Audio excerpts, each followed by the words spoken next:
También vemos que esta comunicación se puede dar en una relación.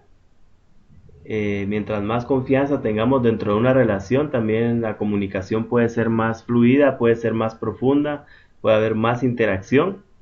Y también tiene que ver con la influencia de la cultura y el género.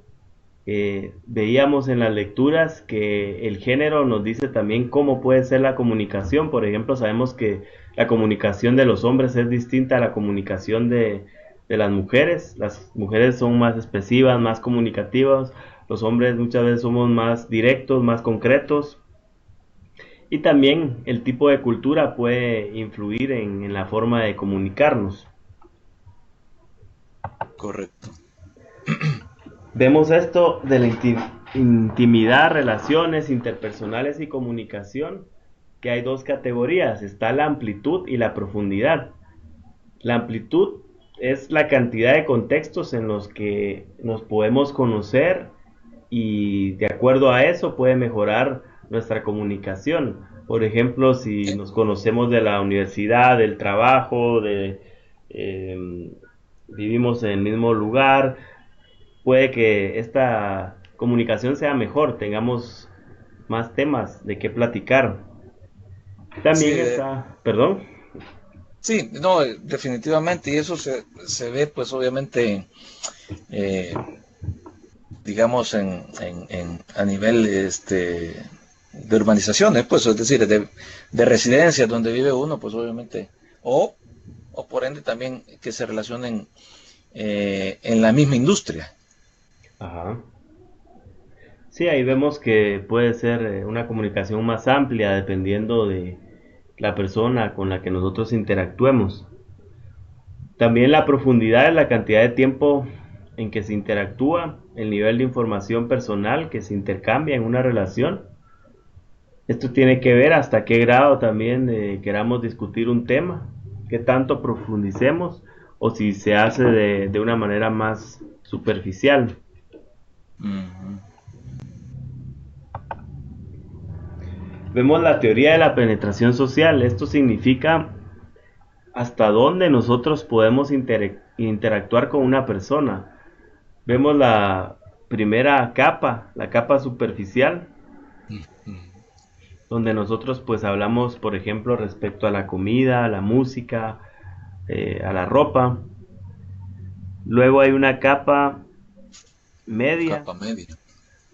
donde ya podemos platicar un poco más de opiniones políticas, sociales, de religión, profundizamos un poco más. Luego viene la capa interna, que ya son nuestros valores, creencias, metas, miedos, secretos, fantasías. Esto tal vez ya lo hacemos con buenos amigos, ya cuando nos conocemos más, Hay podemos confianza. compartir esto, hay más confianza.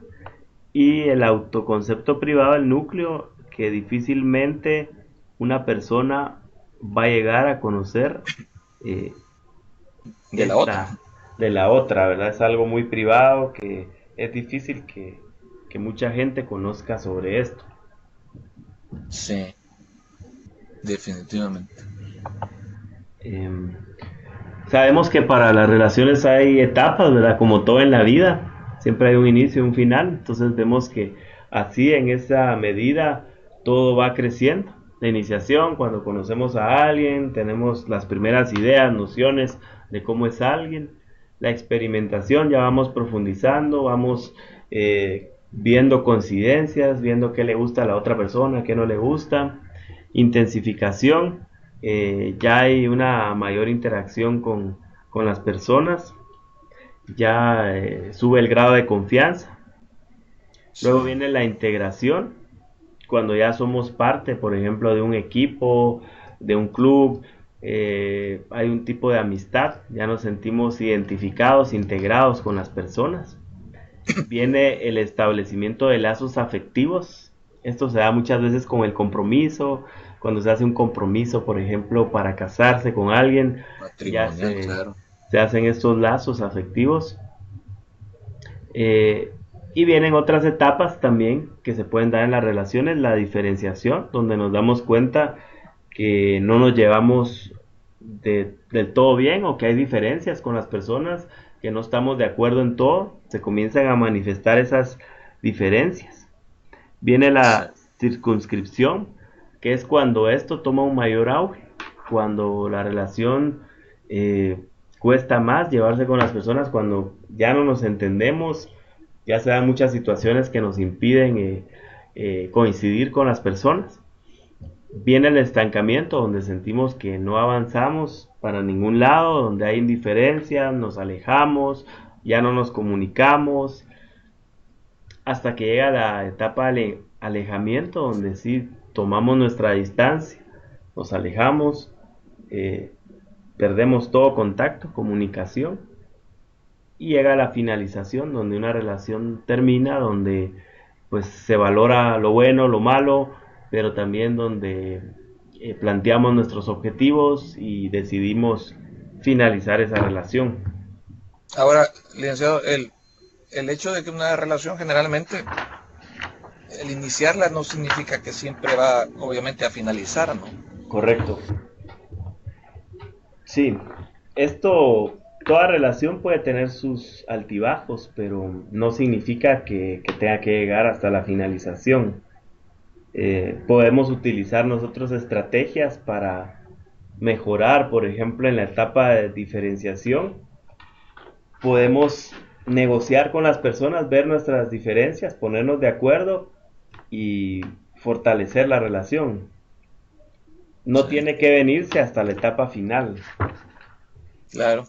Y hoy con el advenimiento de la tecnología, de los chats y todo, hay unas relaciones, por ejemplo, de infancia que se han ido del país y siempre, a pesar de que, por decirle, una o dos veces al año se tiene algún contacto por las redes sociales, ¿no? Sí, no sé si usted se reúne así con amigos que no ha visto por mucho tiempo. Eh, estaba hasta hace poco haciendo eso, de repente se ha perdido, porque siempre hay un iniciador, ¿verdad? De todo eso. Ajá, Y cuando no está el iniciador, nadie quiere tomar el liderazgo en ese momento de poder convocar a una reunión como tal en ese año en particular. Pero sí, se da mucho y en nuestro también, en nuestro entorno, pues obviamente. sí, yo creo que ahora la tecnología nos ayuda bastante porque podemos encontrar gente que no imaginábamos encontrar, nos podemos comunicar fácilmente, ponernos de acuerdo y volver a juntar. Entonces, eso nos ayuda a retomar ciertas relaciones, aunque tal vez si no se han cultivado con el tiempo es difícil darles ese seguimiento. Sí, ciertamente. Sí, entonces vamos a ver el tema este de revelarse ante los demás, la revelación intencional de aspectos personales de tu personalidad que incluye pensamientos, preferencias, sentimientos y experiencias a otra persona dentro del contexto de una relación interpersonal. Esto nos ayuda a lograr mejores resultados en nuestra comunicación. Esto es prácticamente como ser más abierto, eh, no poner barreras, no poner restricciones y como expresar lo que nosotros queremos lograr con otra persona. Esto se puede dar en los negocios y nos sirve mucho. Si nosotros tal vez estamos ofreciendo algún servicio, nos sirve que la gente nos tenga confianza y nos diga qué es lo que necesita en realidad para poder ofrecerle y cubrir esas necesidades. No sé cómo lo ve esto dentro de su trabajo. Sí, definitivamente dentro del negocio, de todo negocio, eh, todo inicia con una muy buena relación o debería iniciar con una buena relación y eso conlleva a tener la confianza para poder conocer al cliente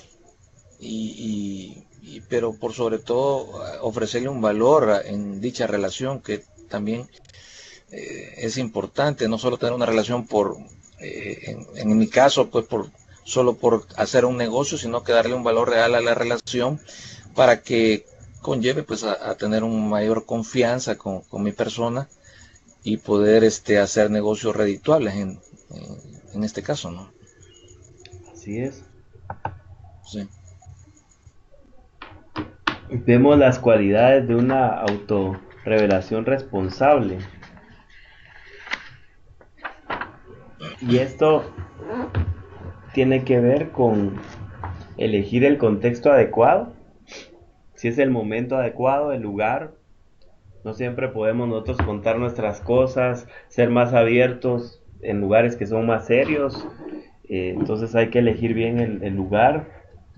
Sí, Eh, También la revelación nos va a servir para beneficiar la relación, para profundizar más, para adquirir más confianza. Eh, Hay que revelarse de manera gradual a medida que la relación avanza. Esto no lo podemos lograr a la primera. No es prudente que nosotros seamos así tan abiertos el primer día, si no conocemos a la gente. Esto debe ir poco a poco. Y por otro lado, hay que responder en cortesía. Esto significa que nosotros debemos buscar la reciprocidad, que a eso veces la sí, gente nos da esa confianza y nosotros podemos devolver esa confianza de la misma manera. correcto. Ahora vamos a ver el tema del conflicto. Sabemos que el conflicto es una situación de falta de armonía, acuerdo, que se da cuando las personas que dependen unas de otras ven sus necesidades, creencias, valores, metas como incompatibles. Entonces vemos que el conflicto nosotros no lo podemos evitar, es algo que se va a dar con frecuencia, donde trabajamos, donde vivimos, es algo que muchas veces nos sirve para cuestionarnos a nosotros mismos, ¿no? No siempre nosotros podemos tener la razón y si escuchamos otros puntos de vista nos puede servir de mucho. Vemos el valor del conflicto, por ejemplo, nos sirve para establecer límites y normas. Tal vez en una relación nosotros no ponemos esos límites al inicio, pero ya vemos que cuando se dan ciertos problemas es necesario que nosotros aclaremos en qué estamos de acuerdo, en qué no estamos de acuerdo, hasta dónde podemos llegar. Sirve también para expresar los sentimientos. A veces somos muy fríos, toscos, no decimos lo que sentimos, entonces tal vez un conflicto ya nos mueve y nos hace el expresar nuestros sentimientos. Nos sirve para identificar las necesidades individuales. Tal vez no sabemos con claridad qué es lo que queremos, entonces un conflicto nos mueve y nos hace expresar realmente qué es lo que nosotros necesitamos. Sirve para equilibrar el poder. Puede ser que una relación, una persona sea más sumisa que otra y que se sienta en desventaja, que se sienta desmotivada, entonces se puede equilibrar el poder para que sea una relación de gana y gana.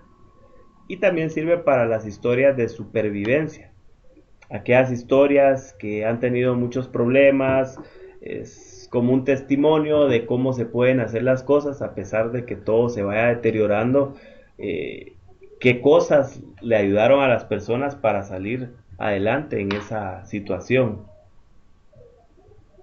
Perfecto. Eh, Vemos las causas de los conflictos. ¿Por qué se dan los conflictos? Porque tenemos diferencias en creencias y valores. Sabemos que no siempre creemos lo mismo, no nos educaron de la misma manera, no perseguimos lo mismo. Entonces, cuando nuestros valores no están acorde a los valores de otros, se dan estas diferencias. Se da mucho esto en el trabajo, ¿verdad? De que tal vez, eh, qué sé yo, por ejemplo, tenemos para alguien tiene el valor de la familia, de que es importante trabajar, pero también compartir con la familia, y tal vez otra persona tiene el valor de que solo hay que trabajar y no importa si se deterioran las relaciones familiares. Entonces ahí se puede entrar en un conflicto porque cada quien valora distintas situaciones. Sí, independientemente sea bueno o malo. Sí, cada quien tiene su propia postura. Sí, se da mucho en el trabajo eso. Metas incompatibles. Si realmente no trabajamos como equipo, cada quien va por su lado, cada quien persigue sus metas, cada quien hace las cosas como se le ocurre y no hay comunicación y no se trata de alcanzar los objetivos como un verdadero equipo. Y también están las necesidades que compiten en una relación. Por ejemplo, autonomía, conexión. Eh, Cuando a una persona le gusta hacer las cosas, ser muy libre, no tener esa presión eh, de que alguien lo está controlando, y por ejemplo a otra persona le gusta la conexión, las relaciones, el comunicarse mucho, entonces puede que no se esté de acuerdo en esto. La estabilidad Sí. cambio.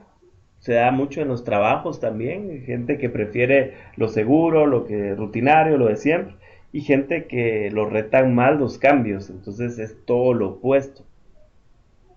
Ahora, Eh, yo no entiendo, licenciada, muchas veces por qué se da el hecho de que en determinado, por ejemplo, si una persona llega a una posición bueno, en la industria de la venta, por decirle algo, donde por ende tiene lo fundamental es poder tener relaciones o establecer relaciones, eh, hay personas o que hay dentro de la industria, hay personas que son totalmente opuestas a eso, sin embargo están ahí Ujú. Son y opuestas, desarrollan y se desarrollan, ¿verdad? Ajá. que no le gustan las relaciones, dice usted.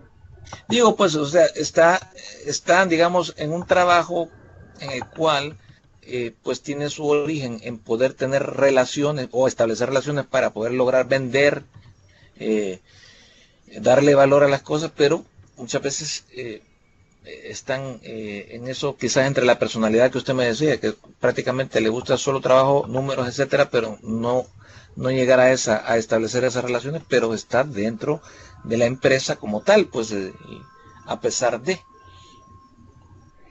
Sí, sí hay gente que puede manejar esa situación, aunque tal vez no sea lo que le guste en realidad. Sí, eso quizás. Sí, hay gente que tal vez sí se puede adaptar para el trabajo, pero tal vez es todo lo contrario en el plano personal. Sí, Igual lo vemos con la gente lo mismo, ¿verdad? Que le gusta lo social, le gusta expresarse, le gusta compartir, y hay otra gente que le gusta la privacidad, que prefiere evitar las reuniones al máximo, entonces ahí también pues se da el conflicto. correcto.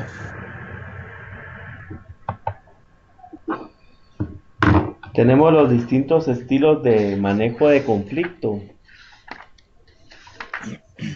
y estos se dan de esta manera. Está la coerción, Sí, cuando tratamos de presionar a alguien, influir a alguien, pero de una manera negativa, que tratamos de que las personas hagan las cosas más que todo por temor, no por acciones positivas, sino por temor. Con eso y se nos puede da la hasta coerción. físicamente, ¿ve? ¿Perdón? Puede llegar hasta agresiones físicas, pues. Sí, también amenazas físicas, amenazas verbales, manipulación psicológica. Entonces, de esa manera se puede coercionar a la gente, pero no es como que la manera más positiva de hacerlo. Correcto. La persuasión se da con liderazgo, con influencia en las personas. Entonces, de esta manera también se Se puede puede persuadir. persuadir. Está la colaboración, el ponernos de acuerdo, el negociar, el ver los resultados positivos que se van a dar. El compromiso, el también el comprometerse para un equipo, el saber que eh, el trabajo de cada quien va a sumar y va a generar resultados. Está la adaptación, pues ya es como el adaptarse a las situaciones, el no ponerle tanta importancia a las cosas que se dan y tomar las cosas así como vienen. Está la evasión, el tratar de evitar el conflicto, acoplarse a todo y pues no hacer problema con tal de no estar en conflicto. Ujú. Entonces, estos son los distintos estilos para manejar un conflicto.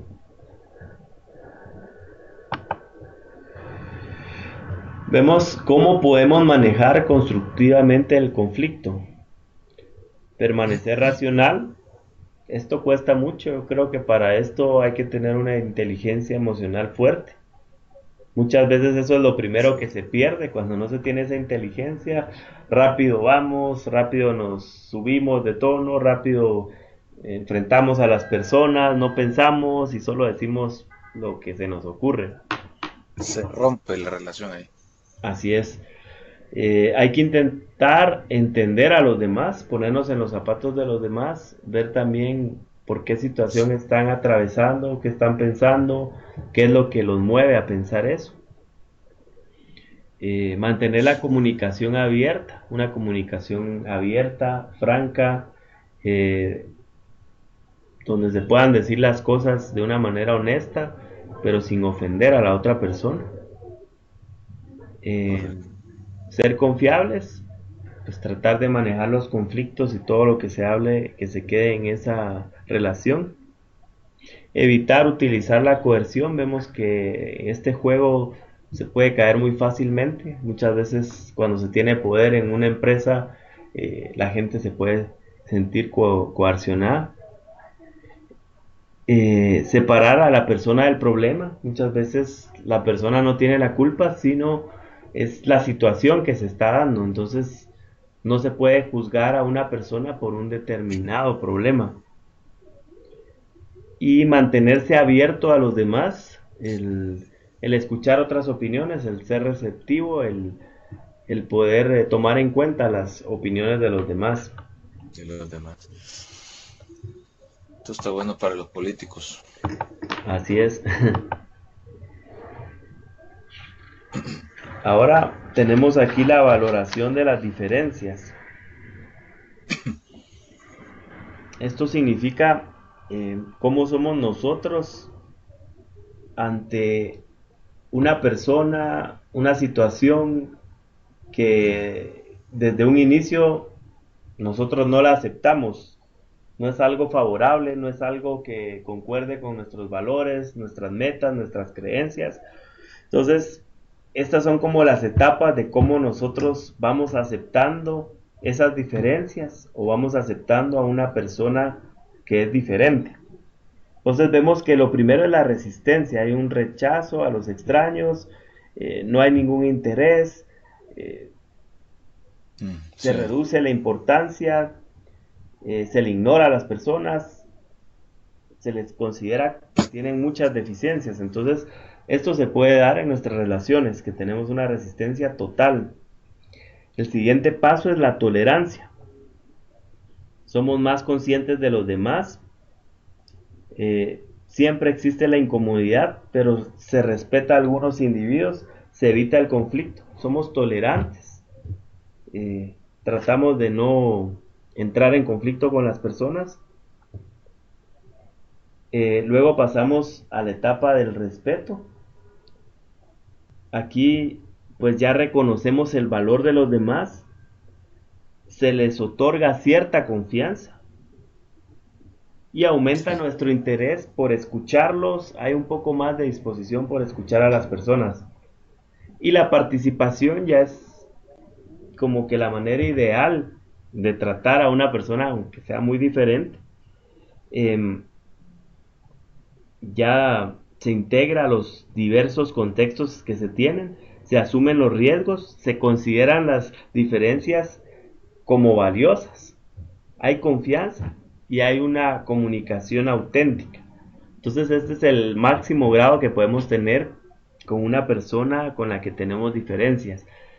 El punto es que nosotros deberíamos de valorar a esa persona independientemente de que sea diferente y encontrar la sí. riqueza en esas diferencias. Sí, yo pienso que cada persona eh, es valiosa y uno puede aprender de cada una de las personas en este mundo. Así es. Em, Tenemos los grupos reducidos, que es una cantidad limitada de individuos que se comunican de manera interdependiente para alcanzar una meta común. Y tenemos los distintos grupos, los primarios, los sociales, los grupos de ayuda, los grupos cívicos, los grupos basados en la comunidad, grupos virtuales, grupos para solución de problemas. Entonces vemos que hoy en día nosotros pues nos asociamos de muchas maneras en distintos lugares donde nosotros estamos. Siempre vamos a ser parte de un grupo o vamos a pertenecer a ciertos grupos. Ciertamente, sí. Siempre hay un, siempre tendemos a eso, a pertenecer a un grupo desde desde las residencias hasta el trabajo, los amigos. Sí, siempre, aunque nosotros no queramos, vamos a estar como agrupados, vamos a estar en distintas situaciones En donde la una. tenemos que compartir con más compañeros, ¿verdad? Es correcto, sí. Cuando tomamos las decisiones en grupo, existen ciertas ventajas. Entonces, vemos que las ventajas son estas. Los miembros de un grupo traen consigo habilidades, recursos, conocimientos distintos. Existe la sinergia de grupos. Entonces, vemos que esto nos ayuda bastante cuando nosotros estamos con otros compañeros que tienen otras capacidades, nos van a ayudar a conseguir mejores resultados. No vamos a conseguir nosotros las mismas metas desde el punto de vista que es valioso lo que puedan aportar otros integrantes del grupo. Vamos a sumar más con esos integrantes del grupo. Una decisión en grupo permite la división del trabajo, es decir, que cada quien se va a dedicar a hacer lo que mejor sabe hacer o puede hacer en el grupo. Cada quien va a poner sus habilidades al servicio de los demás y se va a especializar en una tarea. Los miembros del grupo se comprometen más con una decisión que se tomó en conjunto. No es lo mismo cuando se asigna una tarea que no se tiene la idea de qué significa a una tarea donde se comprometió todo un grupo. Vamos a sentirnos más responsables si nosotros somos parte de ese grupo, si a nosotros se nos informó o se nos tomó en cuenta para esa tarea. Correcto. ¿Cuáles son las desventajas de tomar las decisiones en grupo? Se van a sacrificar preferencias individuales por la voluntad del grupo. Por ejemplo, una película, queremos ir al cine con un grupo, a mí me gustan las de acción, pero todo el grupo quiere ver una comedia, entonces tenemos que ser tolerantes y aceptar pues lo que quiere ver el grupo. La toma de Sí, decisiones puede llevar al conflicto, ¿sí? Si no nos ponemos de acuerdo, cada quien con un criterio muy distinto, se van a tomar, eh, se puede dar ese conflicto. Va a tomar más tiempo, es correcto. difícil ponerse de acuerdo con tantas personas, entonces esto nos va a llevar a más tiempo. Entonces puede significar trabajar con miembros que no hacen su trabajo, el famoso subsidio laboral. El ejemplo de cuando estamos estudiando, ¿verdad? En un grupo de trabajo y que siempre hay personas que solo quieren que se les anote en la tarea y no hacen nada. Entonces, Sí, eh, en el grupo siempre va a haber gente que va a trabajar más. Vemos las normas de los grupos. En los grupos tenemos estas normas.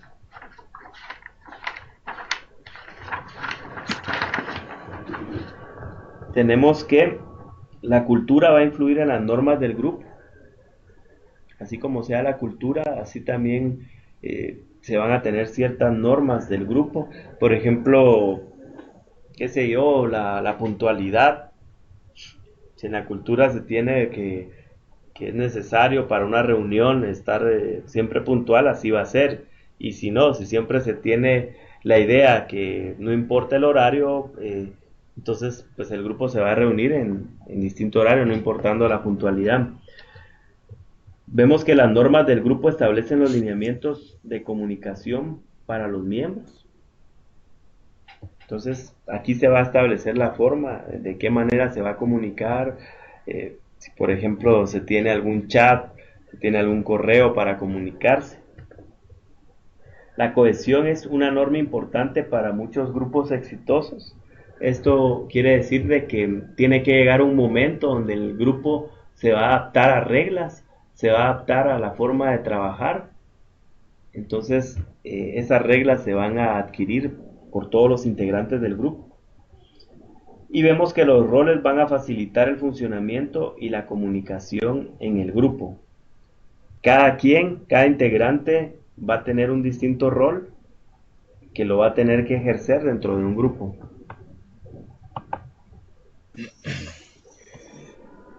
Vemos este modelo que evalúa culturas o grupos. Hofstede, no sé si ya lo había visto, Joaquín. Eh, lo tengo, pero no, lo he visto, pero honestamente no lo tengo muy claro, licenciado. Sí, esto es más o menos cómo son las culturas, cómo son las culturas y cómo se maneja la gente de acuerdo a estos parámetros. Estos son como ciertos indicadores que miden cómo puede ser una cultura. Entonces vemos que está el primero, que es el colectivismo individualismo. Eh, Esto significa cuando una cultura es más individual. Por ejemplo, la cultura norteamericana busca sus metas como individuo, no busca tanto lo social, no busca tanto los equipos. Entonces vemos que ahí se manifiestan estos comportamientos. En el colectivismo vemos que es una cultura más como nuestras culturas, donde la gente se preocupa por los grupos, por las familias, y donde todo se trata de alcanzar muchas veces como un grupo. La distancia al poder, esto significa qué tan importantes son los puestos, las posiciones, los títulos en una sociedad. Hay Una ciertas posición sociedades, social. ajá, hay ciertas sociedades que los títulos no importan, tal vez la gente se comunica y no importa tanto el estatus de una persona. Hay otras sociedades donde sí los títulos son importantes, digamos para nuestras sociedades esto es importante eh, para nosotros poder ocupar ciertos cargos, para poder aspirar a ciertas cosas, es importante esa distancia al poder. Vemos la tolerancia a la incertidumbre. Esto significa si una cultura se arriesga o una cultura prefiere continuar con la misma rutina. Masculinidad, feminidad. Esto tiene que ver con si la cultura es como se juzga que son los hombres o como son las mujeres, si la cultura es más receptiva, más abierta, más comunicativa, o si la cultura es más práctica, menos expresiva, más concreta. Y está la orientación a largo plazo, cuando una cultura se orienta a conseguir las metas de inmediato, que solo vive al día a día, o si una cultura busca el largo plazo, busca, por ejemplo, el ahorro, busca el tener cosas para un futuro, busca ir haciendo sus cosas en el largo plazo. Entonces, estos son los factores que miden este modelo.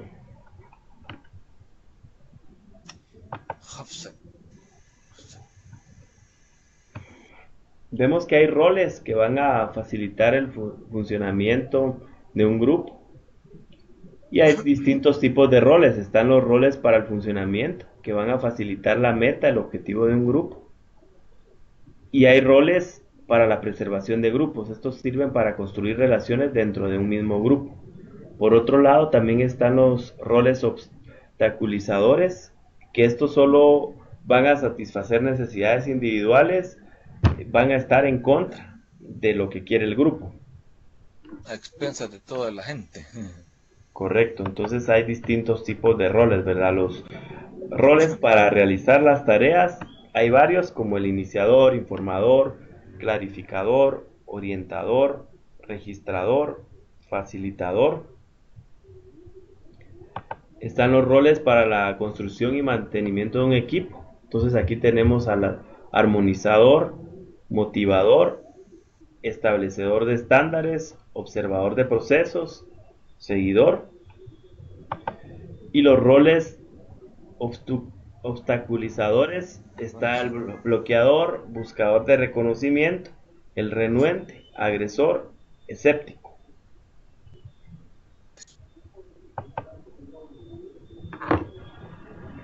Entonces ahora pasamos a la etapa de la resolución de problemas.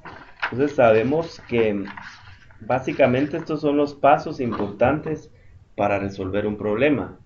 Partimos primero de entender cuál es el problema. Ese es como el corazón de esto, de la solución de problemas, el entender cuál es el verdadero problema. Nosotros, por ejemplo, en una empresa podemos tener N cantidad de problemas que pueden estar afectando una operación, pero muchas veces hay que combatir el problema principal, hay que enfocarnos en realmente cuál es el problema que puede perjudicar más la operación de una empresa.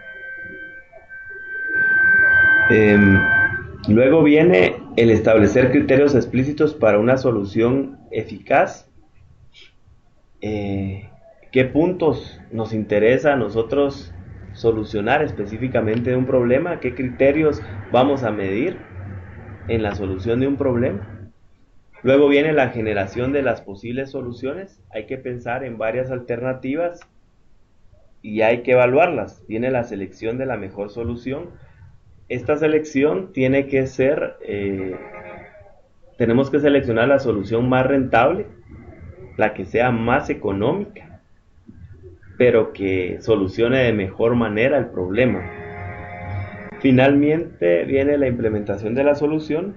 Hay que volver a evaluar la decisión, si realmente es la decisión más correcta que hemos tomado. De lo contrario tendría que volverse al punto 1, ¿no? Sí, a volver a entender cuál es el verdadero problema. ¿Cómo ve esto aplicado a su trabajo, Joaquín? Pues yo diría que diariamente lo aplico. En muchas ocasiones, obviamente no en el orden que esté ahí, porque probablemente lo que sí veo comúnmente es que identifico los problemas y parto de eso. Ahora, probablemente quizás no lo haga o probablemente lo haga inconscientemente, pero al final, como la toma de decisiones, en este caso, solucionar un problema, más bien en la toma de decisiones, el solucionar el problema es lo que se requiere, y por el tiempo que se requiere, muchas veces para allá. El identificarlo y escoger la mejor solución quizás estaría entre los pasos que quizás más ocupo. Sí, yo creo que este es un proceso ya que implícito, que tal vez nosotros no nos detenemos a hacerlo paso a paso, pero que generalmente es como nosotros resolvemos los problemas. Ya es algo que lo hacemos ya de una manera así inconsciente y que Sí, al es final correcto. siempre buscamos detectar realmente cuál fue el problema y cuál fue la mejor solución. Tal vez sí puede ser que nos saltemos todos los pasos o que los hagamos muy rápido y que al final de cuentas pues nos lleve a esto. Sí.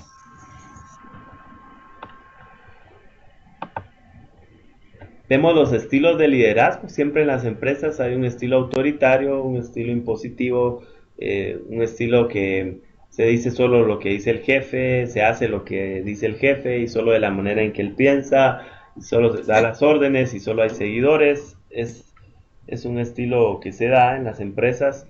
El estilo permisivo, donde el jefe no se mete a conflictos, no quiere pelear con sus empleados y pues deja que todos sean libres y hagan lo que se les dé la gana. Quieren. Y el democrático, donde se trata de escuchar la opinión de los empleados, de qué piensan, qué soluciones proponen, se les toma en cuenta, se les hace sentir importantes para que también colaboren con las decisiones de la empresa. Que sería el más adecuado, ¿no? El ideal sí es el democrático, Mm. pero también es importante que la gente esté facultada para esto, que esté capacitada, que la gente pueda también tomar decisiones y participar con sus opiniones. O sea, no solo es de que todos tienen que participar a como dé lugar, sino también la gente tiene que estar preparada para este estilo. Sí, quizá la mezcla entre el democrático y el autoritario, digo pues en el sentido de que, por ejemplo, un gerente tiene que generalmente eh, él contratar a la gente que va a trabajar con él y muchas veces en muchas empresas pues, hay veces que quieren imponer a gente, ¿no? O recomendar a gente, pero al final siempre se considera que en esos casos particular eh, la palabra debería de tener el líder en ese momento, pues que está a cargo, ¿no? Ajá. Sí, sí, muchas veces es necesario el estilo autoritario. Eh, sí, hay que tomar ciertas decisiones y no se le puede preguntar a todas las personas qué opinan de esas decisiones.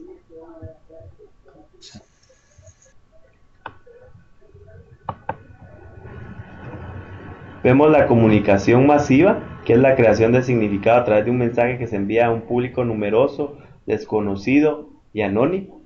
Hoy en día las redes sociales vemos que es la Lo mejor más común. expresión, creo yo, de la comunicación masiva. Eh, Hoy nos enteramos bien rápido a través de todas estas redes sociales. No tenemos que ver el televisor, escuchar la radio, sino todo va fluyendo más rápido. Entonces vemos que esa comunicación lleva un propósito, tiene un sentido y nos llega a nosotros de una manera más directa. Eh, Está la satisfacción de que proveen los medios. Entonces vemos que los medios realizan esto por distintos motivos, por supervisión, por información, por entretenimiento, utilidad social. Entonces vemos que existen distintos objetivos de la comunicación. Muchas veces pues solo es por entretenernos, solo es por atraernos a que adquiramos ciertos bienes. También vemos que la información es continua, siempre nos estamos enterando de lo que está aconteciendo en nuestro país, en el mundo. Y también hay mucha información que es de ayuda social, que nos puede ayudar también a sensibilizarnos ante la sociedad, a tratar de nosotros integrarnos y cooperar con ciertas causas sociales. Vemos la teoría del cultivo, es el enfoque de la investigación de los medios que afirma que el consumo de estos tiene una influencia acumulativa en la promoción de una opinión compartida del mundo. Esto lo vemos claramente con los programas de televisión que nosotros vemos. Muchas veces pasamos muchas horas frente al televisor, vemos los mismos programas y por ahí siempre hay cierta influencia, siempre se nos está transmitiendo ciertos mensajes. Entonces, esa es Sí. una manera de cultivar esta opinión, ¿verdad? Cuando nosotros vemos ciertos programas eh, que nos dan ciertas ideas. Entonces, tenemos esa influencia de acuerdo a lo que nosotros estamos consumiendo, viendo frente a la televisión.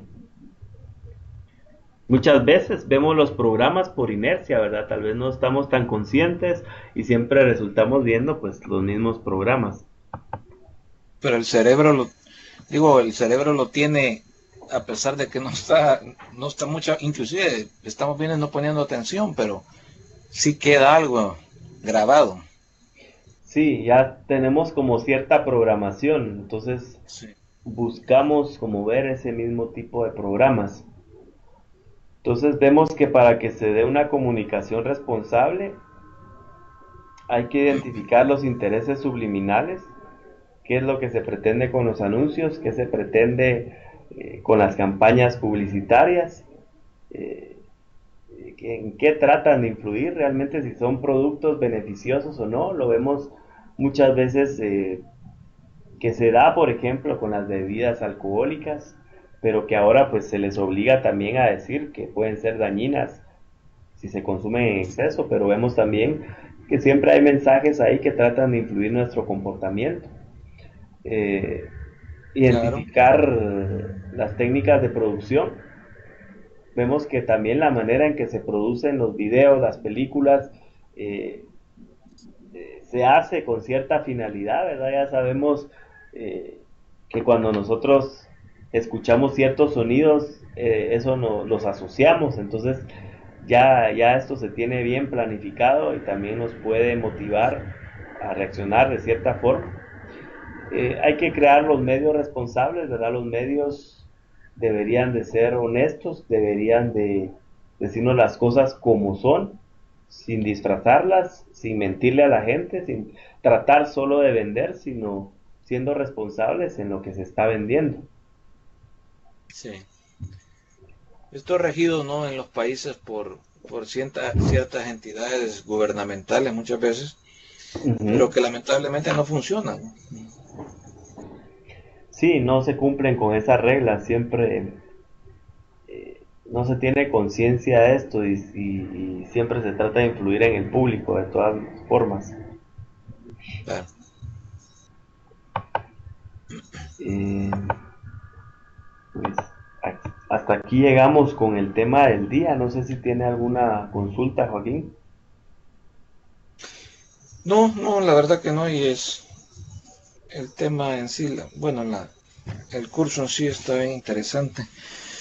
Eh, hay una mayor profundidad en las relaciones y todo lo que conlleva eso. Eh, en la personal, a mí sí me parece interesante y aplicable cada día en nuestra vida, ¿no? Correcto. Pues prácticamente estaríamos entonces para la próxima sesión en la otra semana, en día martes, la vamos a tener. Correcto.